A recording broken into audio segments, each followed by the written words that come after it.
Bismillahirrahmanirrahim. Assalamualaikum warahmatullahi wabarakatuh.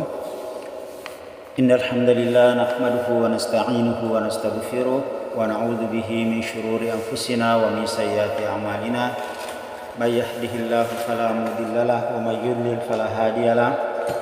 Asyhadu an la ilaha illallah wahdahu la syarikalah wa asyhadu anna Muhammadan abduhu wa rasuluh. Amma ba'd. Ikhwan sekalian, teman-teman sekalian, baik, pada kesempatan yang baik ini kembali kita akan melanjutkan pembacaan kitab Al-Kabair, kumpulan dosa-dosa besar karya Imam Az-Zahabi rahimahullah. Teman-teman sekalian, pada kesempatan ini kita sudah masuk pada Al-Kabiratur Rabiyah, yaitu dosa-dosa besar yang keempat, fi tarkus salat, yaitu hukuman bagi orang-orang yang meninggalkan sholat. Teman-teman sekalian, pada bab ini ada beberapa hal yang akan dijelaskan, kita akan paparkan, yaitu berkaitan dengan beberapa perkara seputar hukum di dalam sholat. Yaitu yang pertama adalah maksud dari orang-orang yang melalaikan sholatnya, sebagaimana yang dikutip oleh Imam Az-Zahabi terhadap salah satu firman Allah Subhanahu Wa Taala di dalam Al-Quran. Kemudian yang kedua adalah tiga batas waktu bagi seorang yang boleh dia melaksanakan sholat. Jadi batas melaksanakan sholat itu ada 3 batas waktunya. Nanti kita akan jelaskan berdasarkan hadis Nabi Shallallahu Alaihi Wasallam. Kemudian yang ketiga adalah bagaimana sih hukum bagi seseorang yang meninggalkan sholat. Pertama, karena dia mengingkari kewajiban sholat. Kemudian yang kedua, dia sengaja meninggalkan sholat karena malas. Kemudian yang ketiga, dia mengakhirkan sholat atau melalaikan sholat karena lupa atau ketiduran. Maka 3 kondisi ini hukumnya berbeda-beda. Nanti kita akan jelaskan teman-teman sekalian. Kemudian yang keempat adalah apakah seseorang harus mengganti sholat yang pernah ditinggalkan secara sengaja di masa lalu. Misalnya dia tidak sholat selama 10 tahun, 20 tahun di masa lalu. Ya. Terus sekarang dia mulai sholat, dia sadar bahwa ternyata sholat itu adalah sebuah kewajiban bagi dia. Lalu kira-kira apakah dia harus mengganti sholat yang pernah ditinggalkan 10-20 tahun yang lalu? Maka ini kita akan bahas teman-teman sekalian. Baik, sekarang kita lihat apa yang disampaikan oleh Imam Az-Zahabi pada kitab ini. Beliau pertama mengutip salah satu firman Allah Subhanahu Wa Taala di dalam Al-Quran, yakni Quran surat Maryam ya. Allah Subhanahu Wa Taala berfirman, fakhalafa min ba'dihim, kemudian datang setelah mereka khalfun, yaitu pengganti yang jelek. Adha'us salat, mereka ini adalah orang-orang yang suka menyia-nyiakan salat. Wattaba'us syahwat, kemudian mereka adalah orang-orang yang suka mengikuti hawa nafsu. Fasawfa yalqawna ghayya, maka kelak mereka akan menemui kesesatan. Illa, kecuali man taba, kepada siapa? Orang-orang yang bertaubat kepada Allah. Wa amana, kemudian orang-orang yang beriman kepada Allah. Wa amila salihah, dan orang-orang yang berbuat kebaikan, beramal saleh kepada Allah Subhanahu Wa Taala. Maka teman-teman sekalian, terkait ayat ini maka Imam Az-Zahabi memberikan penjelasan dengan mengutip pertama adalah pendapat Abdullah bin Abbas radhiyallahu taala anhu. Qala Ibnu Abbas, telah berkata Ibnu Abbas terkait dengan ayat di atas radhiyallahu anhu, semoga Allah Subhanahu Wa Taala meridhai beliau dan meridhai seluruh para sahabat. Makna adauha, makna dari orang-orang yang adauha melalaikan sholat, laisa makna adauha, bukan maknanya. Adauha, orang-orang yang melalaikan sholat, meremehkan sholat, dari ayat di atas, tarkuha, meninggalkannya bikulliyatin, ya, semuanya. Artinya tarkuha bikulliyatin, dia tidak sholat sama sekali, bukan itu maknanya. Walakin, akan tetapi makna dari ayat di atas, kata Abdullah bin Abbas, akhiruha, yaitu orang yang mengakhirkan waktu sholat. Ya, akhiruha, mengakhirkan an waktiha, dari waktunya. Jadi dia menunda-nunda waktu sholat dari waktunya.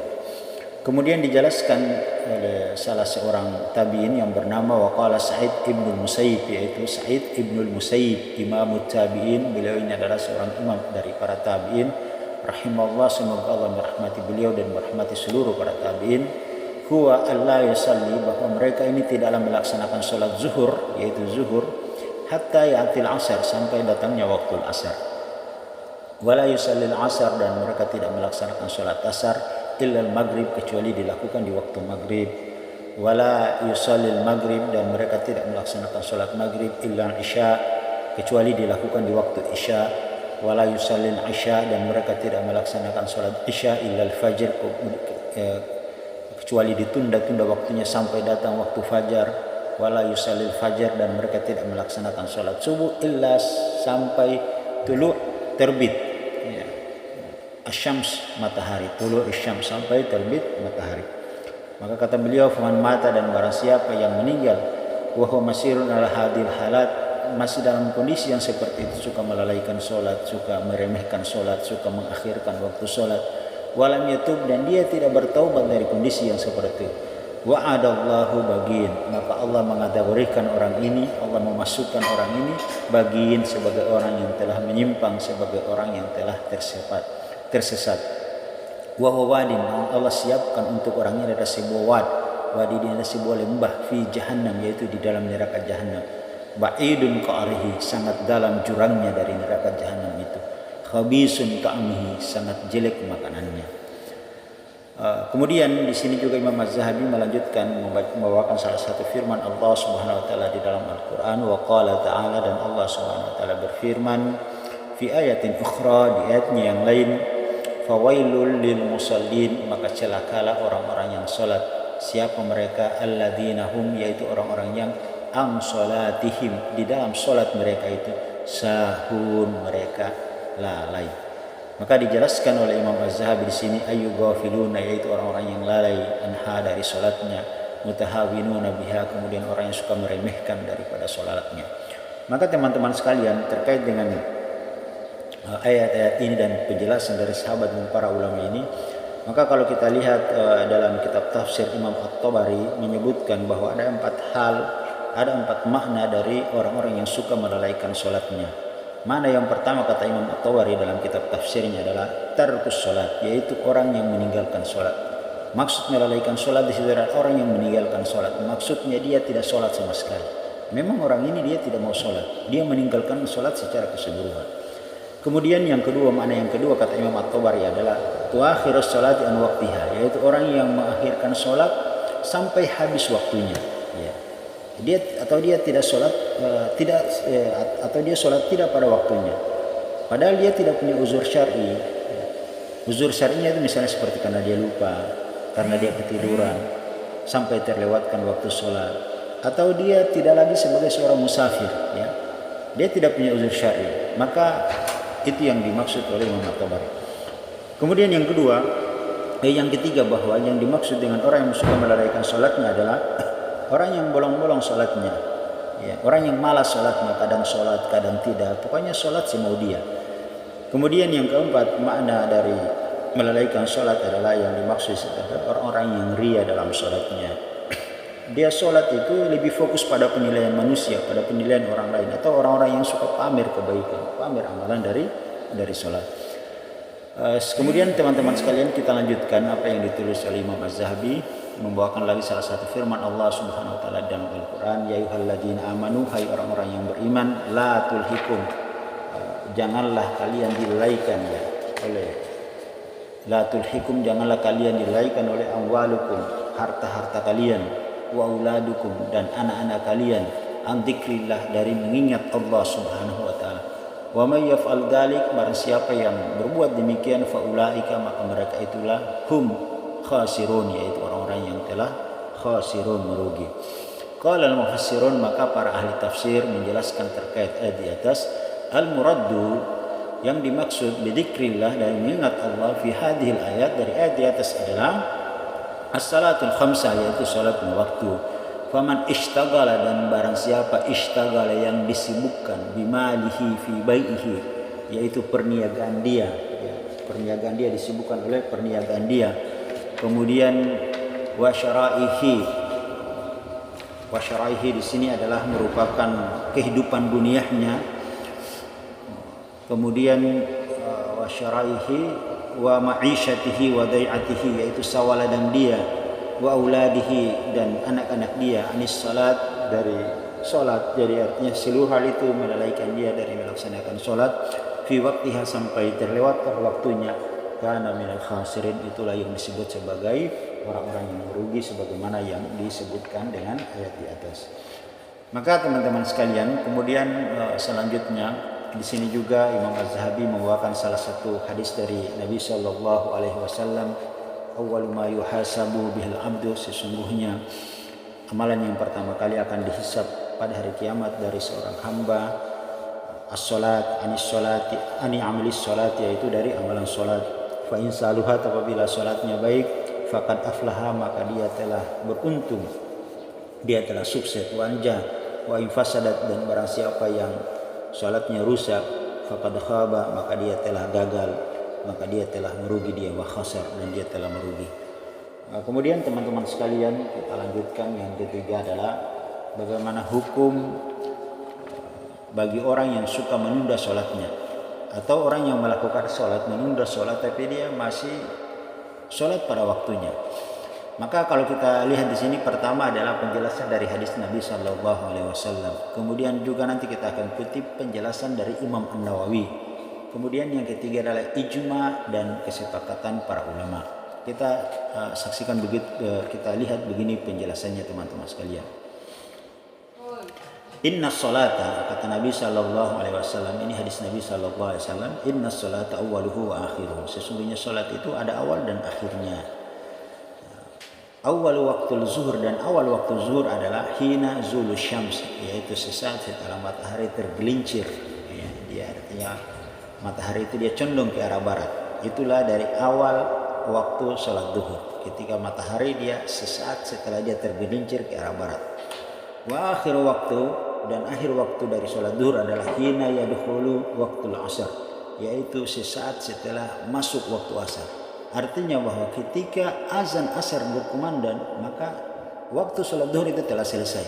Ya. Maka siapa yang melaksanakan sholat zuhur ketika telah dikumandangkan sholat asar, maka itulah orang-orang yang disebutkan sebagai orang yang telah menyia-nyiakan sholatnya. Waqad naw'an yajuzu tuakhirus salata ila akhir waqtiha bil khalaf. Waqala Nawawi akhwan, waqala Nawawi, kemudian berkata Imam An-Nawawi, yajuzu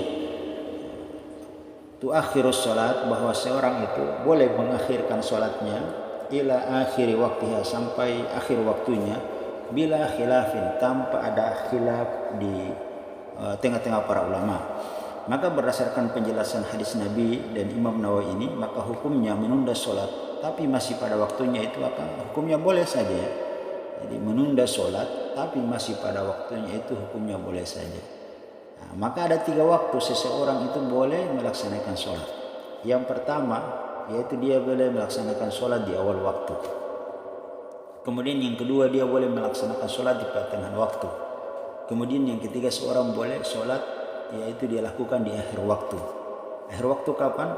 Sebelum daripada azan dikumandangkan untuk sholat yang selanjutnya. Itulah disebut dengan akhir dari waktu sholat. Namun tentunya teman-teman sekalian, sholat di awal waktu tentunya sangat dianjurkan. Keutamaannya banyak. Misalnya dia bisa sholat berjamaah bersama kaum muslimin. Kemudian dia dapatkan keutamaan memakmurkan masjid.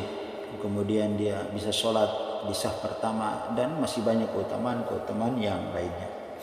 Adapun teman-teman sekalian yang dibahas tentang orang-orang yang menyia-nyiakan sholat, sebagaimana yang tadi di pertama tadi sampai diancam dengan neraka, itu bagi orang-orang yang menunda sholatnya sampai habis waktunya itu tadi. Ketika sudah berkumandang azan asar, dia baru mau melaksanakan sholat zuhur. Memang orang yang seperti itulah yang dimaksud.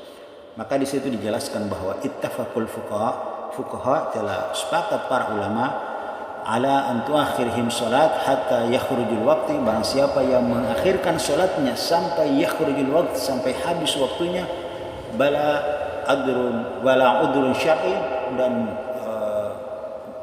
tanpa ada uzur syar'i, maka itu adalah hukumnya haram. Ya, jadi kita bacakan ulang, ittafaqul fuqaha, telah sepakat para ulama, para fuqaha ala tahrimi, yaitu mereka mengharamkan salat, yaitu salat, melaksanakan salat, diharamkan melaksanakan salat hatta yakhruju waqtiha, sampai habis waktunya. bala udhrin syar'i, tanpa adanya uzur syar'i. Tadi uzur syar'inya karena lupa ketiduran atau dia sebagai seorang musafir dan lain sebagainya. Kemudian teman-teman sekalian, di sini kita akan jelaskan hukum meninggalkan dari sholat. Jadi hukum meninggalkan sholat. Yang pertama adalah meninggalkan sholat karena mengingkari kewajiban sholat. Artinya dia menganggap sholat itu sesuatu hukumnya tidak wajib. Maka bagaimana terkait hukum ini? Maka yang pertama, faqad ajma'ul ulama, semua ulama telah sepakat ala anna tarakus salata, bahwasanya barang siapa yang meninggalkan sholat juhudan karena dia membangkang atau mengingkari, dia menganggap bahwa sholat itu hukumnya tidak wajib, li fardhiha, tentang hukum kewajiban daripada sholat itu, kafirun, maka orang ini telah kafir, murtadun, dan dia telah murtad, keluar dari Islam. Yastatabu, maka dia harus bertaubat. Ini kesepakatan para ulama. Faqad ajma'ul ulama, para ulama semua telah sepakat ala antarakus salat, barang siapa yang meninggalkan salat juhudan li fardhiha, karena dia menganggap salat itu bukan sesuatu hal yang wajib, membangkang mengingkari bahwa salat itu adalah bukan kewajiban bagi dia, kafirun, maka dia telah kafir menurut kesepakatan para ulama, murtadun, dan dia telah keluar dari Islam. Maka yang harus dia lakukan adalah yastatabu, dia harus bertaubat kepada Allah Subhanahu wa taala. Jadi seperti itu. Kemudian yang kedua, itu tadi yang pertama, karena dihukumi kafir dan murtad memang karena dia telah mengingkari salah satu dari rukun Islam yang 5. Karena rukun Islam itu kan salah satunya adalah melaksanakan sholat. Bunyal Islam ala khams, Islam itu didirikan atas 5 hal. Pertama, asyhadu an la ilaha illallah wa syahadat an la ilaha illallah wa iqamis shalah wa ita'i zakat wa hajjil bait wa shaumur ramadan. Itu dari rukun Islam. Kemudian teman-teman sekalian, yang kedua adalah orang yang meninggalkan sholat karena dia malas, tapi dia mengakui bahwa sholat itu adalah hukumnya tetap wajib. Maka sebagian ulama berpendapat bahwa orang yang seperti ini masih tetap sebagai seorang muslim, tetapi dia dihukumi fasik dan telah melakukan dosa besar. Ini pendapat ulama Syafi'i dan Malikiyah. Kata mereka, tarkus salata, orang yang meninggalkan salat tahawanu, karena dia melalaikannya, karena dia meremehkannya, wa kasalan, dan dia meninggalkan salat karena malas, amadan fasik, maka dia ini tergolong orang-orang yang fasik, melakukan kefasikan dan melakukan dosa besar. Fasik adalah orang yang durhaka, melanggar janji, serta telah keluar dari jalan hidayah, rahmat, dan ampunan Allah Subhanahu wa ta'ala. Kemudian teman-teman sekalian, yang ketiga adalah tidak sholat karena ketiduran atau lupa. Nabi SAW bersabda, fa'iza nasiya ahadakum, apabila salah seorang di antara kamu dia lupa sholatan dari satu sholatnya, au naman, karena dia ketiduran, jadi dia tidak sholat karena pertama tadi dia lupa atau dia karena ketiduran, fal yusalliha, maka dia harus melaksanakan sholat, idza dzakaraha, ketika dia ingat. Jadi kapanpun dia ingat, baik itu tadi dia lupa atau ketiduran, mau dia ingatnya di waktu, misalnya dia ketiduran di waktu duhur, kemudian dia ingat bahwa dia belum sholat duhur di waktu asar atau di waktu maghrib atau di waktu isya, kapanpun dia ingat, bahkan besoknya baru dia ingat, atau 1 bulan atau 2 bulan ke depan, maka dia harus mengganti sholat yang dia tinggalkan tadi karena lupa atau ketiduran. La kafarata laha illa dzalika, kata Nabi sallallahu alaihi wasallam, tidak ada yang bisa menggantikan hal itu kecuali dengan dia mengganti sholatnya. Tidak ada yang bisa menebusnya kecuali dengan cara dia mengganti sholatnya. Jadi itu teman-teman sekalian. Nah, sekarang kita masuk pada pembahasan yang terakhir. Ada pertanyaan, apakah kita harus mengganti sholat yang pernah ditinggalkan di masa lalu karena faktor malas dan lalai? Misalnya tidak sholat selama 10 tahun karena lalai dan malas. Maka teman-teman sekalian, kita jawab pendapat yang pertama, bahwa dia harus mengganti sholatnya yang dia tidak lakukan di masa lalu, sesuai dengan kemampuan dia, sampai dia benar-benar yakin bahwa dia telah mengganti seluruh sholat yang pernah dia tinggalkan. Kaidahnya bahwa orang yang ketiduran dan lupa saja, dia harus mengganti sholatnya, apalagi yang tidak sholat sama sekali. Ini pendapat yang pertama. Kemudian pendapat yang kedua mengatakan bahwa dia tidak wajib mengganti sholatnya. Jadi 20-30 tahun yang lalu dia tidak sholat, maka dia tidak harus mengganti sholatnya. Tapi yang wajib bagi dia adalah bertaubat kepada Allah Subhanahu wa taala dengan sebenar-benarnya taubat dan berjanji untuk tidak mengulanginya. Dia harus banyak beristighfar, banyak bersedekah, banyak berbuat melaksanakan sholat-sholat sunat untuk menutup segala kekurangan yang dilakukan di masa lalu.